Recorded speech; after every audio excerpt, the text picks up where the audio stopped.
Hey, I'm Shana Meyerson with YOGAthletica in Los Angeles, California, here today to show you how to do Lotus in Headstand.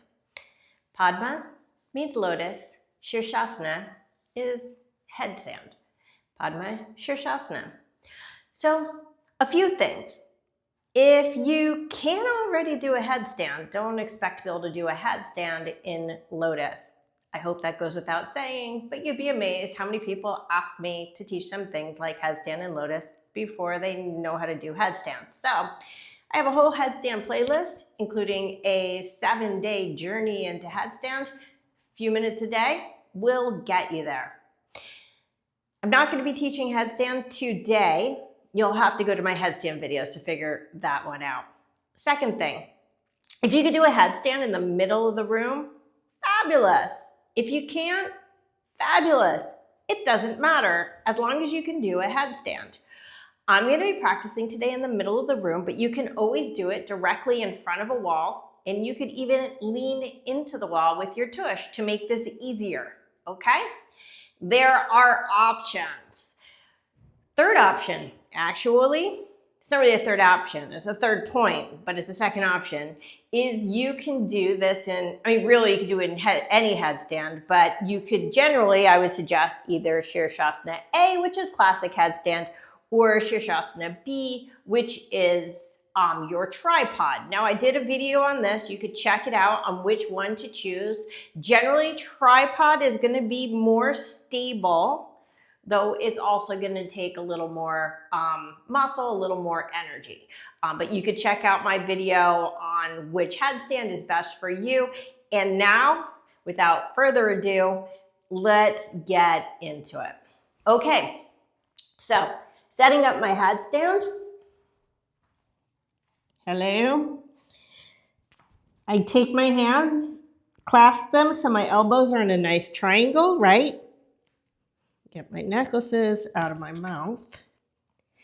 Okay, so I'm not super concerned with how you get into your headstand. Most people are going to get in by kicking up one leg at a time. That's fine too. Entry is not what's going to make or break a headstand. What's going to make or break a headstand is whether you know how to balance. And by the way, balance is really just a function of, can you basically get your body straight? It's just like standing up. How do we balance standing up? We just align things. It's called proprioception. You got to sort of figure out where you are in space and be able to balance things out. Now, when you're coming into lotus pose, chances are, I said you have to be able to do a headstand before you can do headstand and lotus. You also have to be able to do lotus pose before you can do lotus and headstand. So check out my lotus pose video too if you need help with that. That being said, you probably have a dominant leg. Most people know which one it is. That's the one that, dominant doesn't necessarily mean dominant like I'm right-handed, therefore I kick a soccer ball with my right leg. It's just the leg that wants to fold first is probably the leg that needs to fold first. Don't worry, I'm going to be showing this from the side as well. So for me, just to put this in perspective, usually there's a trade-off between strength and flexibility. I am right-handed, which means that my right foot is generally my dominant leg when it's talking about strength, and my left leg is the one for flexibility. So I'm going to fold that one in first. So I come down my leg, and you want to get pretty much as close to your hip as possible. But watch what happens with my knee, and you'll be able to see this a little bit better when I do it sideways. But my knee doesn't really go out to the side. It actually goes forward, sort of. Okay, so it's mostly forward. Why? That's going to help me to get this foot lower to my hip. I want this foot pretty close to or at my hip.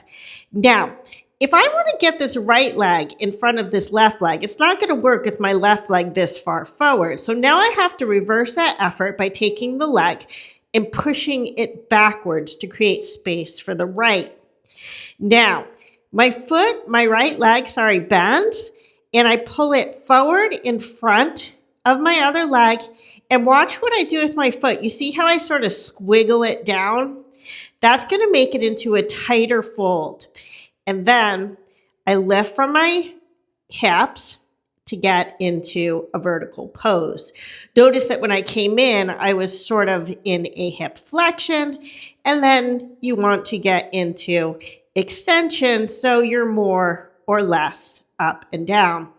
Now to come out, I generally recommend coming out front leg first, bottom leg second. You could come out maybe through a split because you're nice and stretchy, and come down with ease and control. Okay. Woo. Let's show it from the side. Okay, so from the side view, you're going to be able to see a little bit more. That way you could see what was happening as I was folding in. Now you're going to be able to see what I'm doing with my hips and how I sort of bend at my hips, straighten at my hips in order to accommodate the pose. Maybe just to go crazy, I'll do this one in Sirsasana B. How about it? Because it really makes no difference. But Sirsasana B, by the way, is the one that's going to take you into all arm balance transitions. And that's why it does have a distinct advantage, at least in that part of yoga. Okay, so Sirsasana B, remember you want to have a nice equilateral triangle. And again, if you need a wall, go to the wall. Okay, my palms are flat. My arms are approximately 90 degrees. Again, you could come up however you like to come up. If you can pike, great. If you can't, don't worry about it. Okay. Now, once you're up, again, so my left leg is my easier leg, so I'm going to go ahead and demonstrate with that one today. You see my knee is not out to the side, but sort of forward, right? As I take my foot close to my hip. In fact, it's quite forward, isn't it? Okay, but it can't stay there, right? So now, once my foot is nice and low, I start pushing that leg backwards. And I'm going to hinge at my hips a little bit to help me get this foot, right? And I'm going to snuggle it in, snuggle, snuggle, snuggle. You know, I sort of twist my ankle around to get it lower on my leg. And then, voila, I come up towards vertical. Now, don't be weirded out if you can't get all the way vertical on this one, because it's very typical for the hip flexors to be sort of tightened by this. So you do the best you can. Hold when you're ready to come out. If you lower your legs a little bit, slide it out. Up, can't do a split. There's a wall there. Okay, never mind. Come down. And cut. I hope that helps. Also, I also have videos on how to do Lotus in handstand. Spoiler alert, it's basically the same action, and I think I have one to do it in shoulder stand too. Either way, when you're upside down, coming into the Lotus pose is pretty much the same action. Just make sure that anytime you're trying a Lotus and an inversion, you already know how to do Lotus and said inversion. In this scenario, headstand. I'm Shana Meyerson with YOGAthletica in Los Angeles, California. Namaste and have a great day.